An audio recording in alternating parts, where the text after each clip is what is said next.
আজ সারা দিনটা আমার চেয়ারে বসেই কাজ করতে করতে কেটে গেল।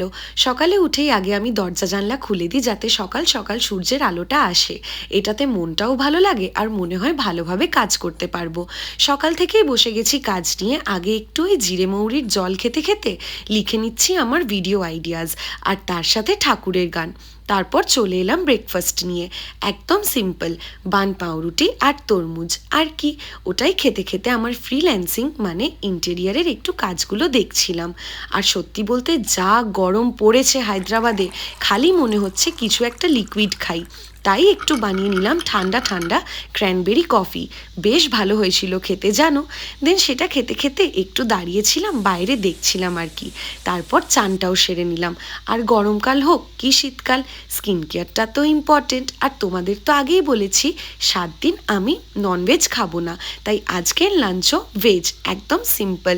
আজ এইভাবেই আমার সারাটা দিন কাটলো। আজ আসলাম তাহলে, টাটা।